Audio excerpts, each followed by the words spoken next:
ഇത് നമ്മുടെ ഈ കവർ ചെയ്യുന്നത് രംഗനാഥസ്വാമി ടെമ്പിളാണ്. വൃന്ദാവൻ, ഭഗവാന്റെ വൃന്ദാവനത്തിലെ ആണ് നമ്മളിപ്പോൾ സഞ്ചരിച്ചുകൊണ്ടിരിക്കുന്നത്. അവിടെ രംഗനാഥസ്വാമി ടെമ്പിൾ.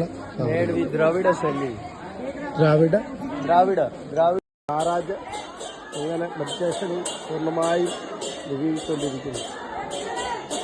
സ്ഥലം വേറെയാണ്, അത് സ്ഥലം വേറെയാണ്. ആ സ്ഥലത്തിന്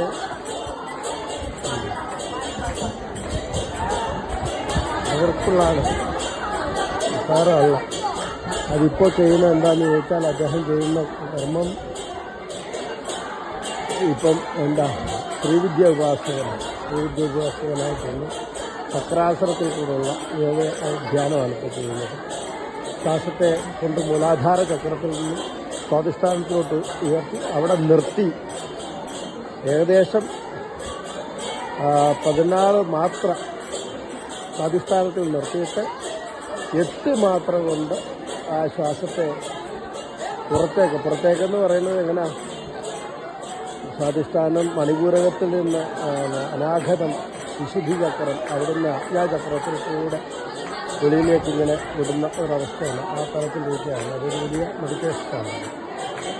അത് ശ്രീവിദ്യ എന്ന് പറയും. ശ്രീവിദ്യ ഉപാസകന്മാർക്കൊക്കെ അത് ബോധ്യമാവും എന്താണ് ആ ശ്രീവിദ്യ.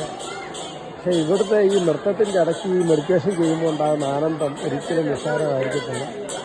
അതൊരു വലിയ സംഭവമാണ്. കാര്യം എല്ലാത്തിൻ്റെ ഇടയ്ക്ക് ഇരുന്നുകൊണ്ട് നമുക്ക് ഏകാഗ്രമാകാൻ പറ്റുകയെന്ന് വെച്ചാൽ അതൊരു പുണ്യമല്ലേ, അതൊരു മഹാപുണ്യമല്ലേ. നല്ല നൃത്തമാണ്.